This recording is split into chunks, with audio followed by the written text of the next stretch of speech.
now. It seems to be letting me go. So,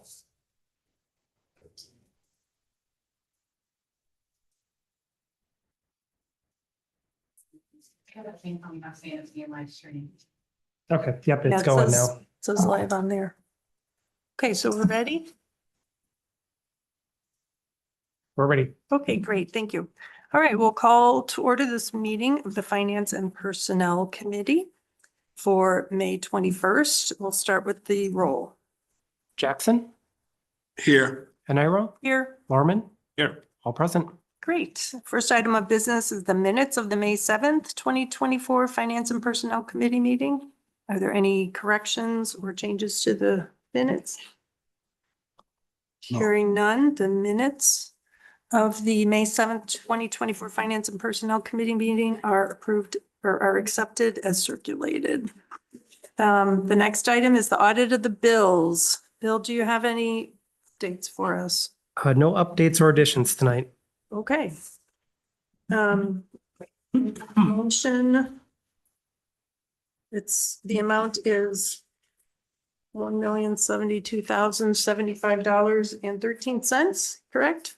That's correct. Okay. When we'll make that motion, Right. accept the bills, audit of the bills. This is Jackson. I'll second. Great. All right. Any questions for Bill about the bills? Hearing none. All those in favor of approving the Source that says the need. approving the audit of the bills It's a crisis. in the amount of $1,072,075.13 signify by saying aye. Aye. Aye. All right, the ayes have it. Moving on to resolutions, we have one. It's resolution 2024-24, final assessments for Lake Street and Dewey Court reconstruction. This comes to us from the Public Works Committee. On behalf of Public Works, Norman will make a motion to accept this Okay, for your consideration. This is Jackson. I'll second. great. Any questions or comments from the members? Nothing came to mind, from our Public Works meeting in the discussion of this. Sean is here, so if anybody has any further questions or Okay. I did have just a couple of questions for clarification. So in the resolution, I believe it says that the minimum payment is $250. So anything under $1,750 would be paid back more quickly than the 7 years.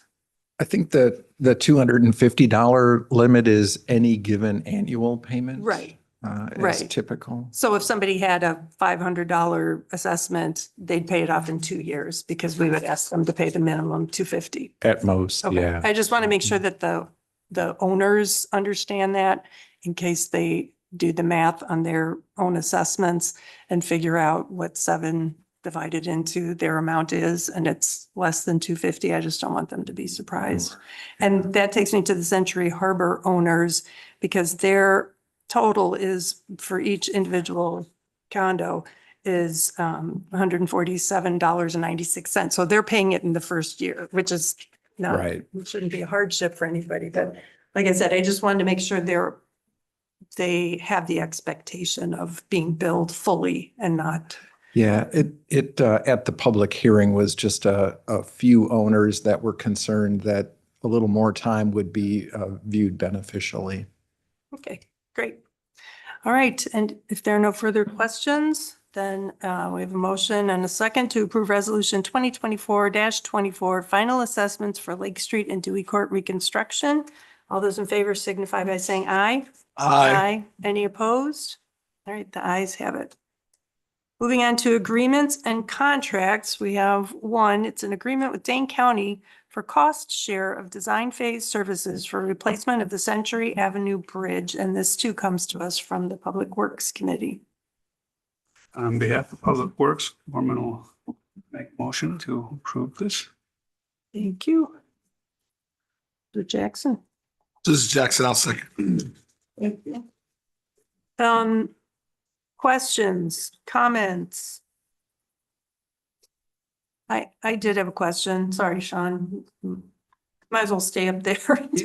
No, these are the only steps I'm getting today. I just had a question. Do we anticipate needing to acquire any real estate for the bridge project? We don't know yet. So most likely, and what we're gearing ourselves toward is the design that might require some right of way on the north side of the road, which the city already owns. So ideally, we won't have to get into the south side or too far east or west. Okay. And then also I noticed that it says construction is expected to take place in 2027, but that's different than what the Public Works Committee talked about on May 13th. So is this 2027 still For construction, that's been the plan. Yeah. right? But I thought the revised 5-year plan bumped that later. For the Century Avenue resurfacing project, that's now heading for 2029. That Okay. had been a 2026 plan, but it's been pushed back. Okay. Okay, so they would just be done at separate times and that's fine. Yeah, yeah. All right. Any other questions for Sean? All right. Hearing none, all those in favor of approving the agreement with Dane County for cost share of design phase services for replacement of the Century Avenue Bridge signify by saying aye. Aye. Any opposed? Okay, the ayes have it. Moving on to bids and quotes, we have one. It's the award of bid to Payne and Dolan Inc. in the amount of $927,127.64 for resurfacing of Elmwood Avenue, Kenyon Drive, and Northwest Field Road. This comes to us from Public Works. On behalf of Public Works, Norman will motion to accept that. Okay, This is Jackson. I'll second. all right. Any question for Sean, who has sat down? These are all within the amounts budgeted for 2024, correct? I believe so. It's been a week or so since I've reviewed those figures myself, but I think Sean Allsrud's memo has that summarized. Yeah. Yeah, it does look like. Okay, great. All right. Any other questions, comments? Hearing none, all those in favor of approving the award of bid to Payne and Dolan Inc. in the amount of $927,127.64 for resurfacing of Elmwood Avenue, Kenyon Drive, and North Westfield Road, signify by saying aye. Aye. Aye. Any opposed? All right, the ayes have it. Moving on to miscellaneous, we have 2 items. The first one is the request for proposal and funding authorization for police chief recruitment services, and this comes to us from the Police Commission. All right, good evening. I met with the Police Commission recently. Chief Troy Hillenbrand submitted his resignation about a month ago. Not resignation, retirement. He'll be leaving us last day sometime about mid-December. We'll need to hire a new chief. Hiring a police chief is an extremely long, complex, and sensitive process. It's something that well outstrips my capacity to do within the city with the resources we have. In the past, we've engaged professional services to do this. The Police Commission wants to go ahead and engage professional services again. I met with them and provided them a recommended proposal. They made no significant changes to that recommendation proposal you saw in your packet.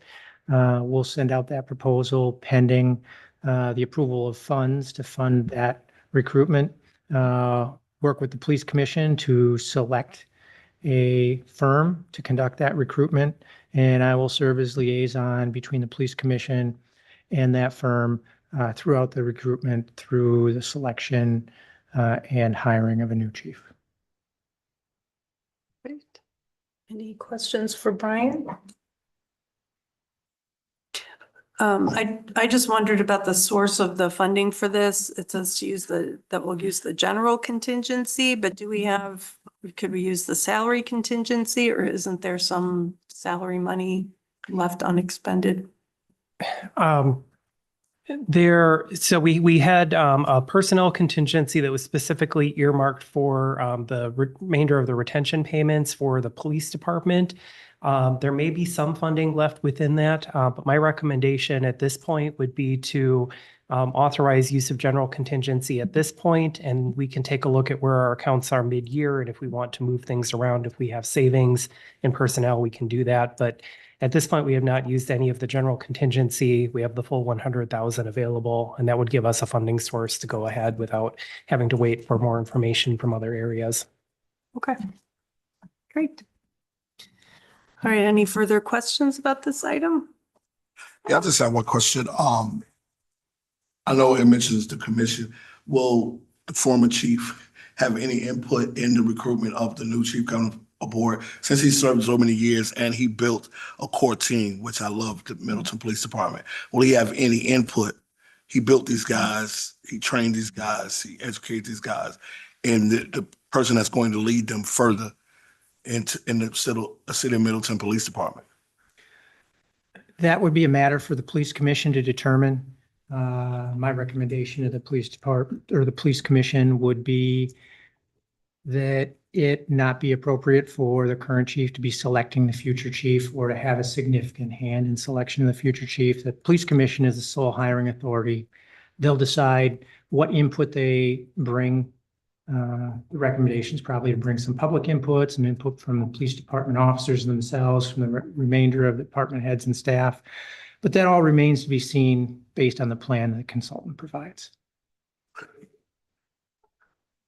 All right, can we get a motion you need a motion to approve the request? Okay.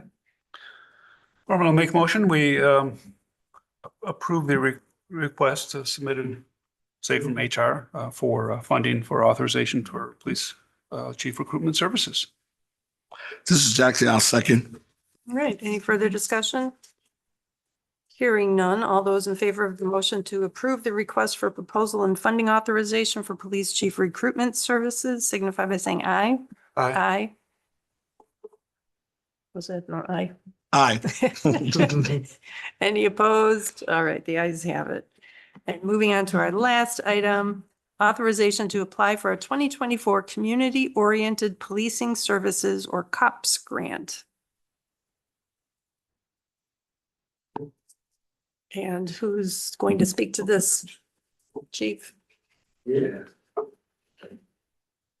I'm getting my steps in like Sean. So to apply for the COPS grant, there's actually 2 steps this year. There's this application that we're trying to fill out that we need authorization. And then after that gets approved, then we can get access to the application itself for the COPS grant. As you can see, it's up to $125,000 over 3 years. It's 75% of the cost of a police officer's wages and benefits based on Middleton police officers' wages and benefits, which is around $100,000 a year. We're looking, if we get awarded the full 75% at about 40% of that 3 years of an officer's wages and fringe benefits. We have not applied for a COPS grant for several years. I think the last time that we got a COPS grant was when I first started with Middleton in 1999, 2000. They're very competitive. This one's very competitive. There's a number of reasons why we haven't been awarded or why we haven't applied in the past, and that is because our crime rates are low, which is actually a very good thing. And again, there's a lot of communities looking for these COPS grants. We struggle again based on the size of our community and the crime that we currently have. We don't rise to the top of those agencies in dire need of federal funding. But I'm hoping with the fact that we're going for a community policing position, the SRO at the high school, that would kind of give us a leg up on this type of COPS grant. But we're asking for authorization from council and personnel and finance to proceed with the first step of the 2-step process to apply for this COPS grant. Okay, thank you. Any questions for the chief? I know, Chief, you mentioned that reason why we haven't been approved in the past because of crime being down. And I see the need for an SRO at the Middleton High School. Is there a reason for the need? Is it because of the growth of this high school? Absolutely. So the main focus of our SRO program is community relationships, partnerships, community policing. As the high school's grown, it's now the biggest high school in the state of Wisconsin. Currently, there's about 2,400 students in the high school. I think it can grow up to 3,600 students. It is really becoming more than one officer can handle with the daily investigation tasks that are put on that officer. We're actually seeing a lack of interest in that position within the department because of how demanding that is. And the school is asking for a second SRO because they know how busy they are. And again, that the main focus of our SRO program is to be proactive, build those relationships. And we're struggling to do that based on how busy the current SRO is in that school. And your current SRO is seeming, I guess they expressed that they're overwhelmed. Absolutely. I've heard it for probably the last 5 years, but the last 2 or 3 since the school's gotten bigger, they're really dragging by the end of the school year. They're counting down the days probably as much as the teachers are, if not more. But they're always down reports. There's young adults there with a lot of issues, and they're handling all those issues. We say it's like a police chief in a small town of 2,400, and there's a lot of kids again with a lot of issues that police officers dealing with on a regular basis. So they're really struggling to keep up and be proactive, getting the classrooms be visible to the student body. Did you have any questions, Dave? I just had a couple questions about the funding. So if we were to receive this grant, this would be for a position in the coming school year or in 2025 calendar and fiscal year? Which one? I'm not sure when it'll be awarded. I'd like it to start at the beginning of the school year, which would be September, but at the latest, January would be 2025 would be what I'd be hoping for. Bill might be more familiar with these grants than I am based on your past experience, Bill, but I think you can even delay it from my understanding if you get awarded the money and the city isn't ready to match that or the 25%. I'm told that you can actually delay it for a year or two. I don't think it's really they don't like to see that happen, but I think as a municipality, you do have that option too. But again, Bill, I'll kind of defer to you based on your experience. Yeah, it's been several years since I've worked with a COPS grant as well. My recollection is that they are pretty flexible in how the timing is structured for when it starts and even how you apply that 125,000 over the multiple years. So I'm not sure the exact timeline for the awarding of this round, but I think that's something that we can work with once we find out that information. There would also likely need to be discussions with the school district about funding. I know they've indicated some support for a position, but if we make it through this first round, I think we'd want to continue those discussions and identify what's grant funded, what's city funded, and what's school district funded. Okay, yeah, and that was another question I had. I noted that it said the school district is committed to contributing funds to this program after the grant funds have expired. And my question is, why wait until then? Why not? And might that enhance our application to know that the school district is, that this position will stick around because the school district is already committing support to it? It's definitely an option. Yeah, we can pursue that further if that's the direction of the council. I think that would be really helpful. Okay, well, if there are no other questions for the chief, is this a recommendation to the council to approve the authorization? Okay, so who would like to make a motion? This is Jackson. I would like to make a motion that we approve this miscellaneous item. Thurman, second that. All right, any further discussion? Good luck, chief. Thank you. Hearing none, all those in favor signify by saying aye. Aye. Any opposed? All right, the ayes have it. And we have reached the end of our agenda, so we stand adjourned.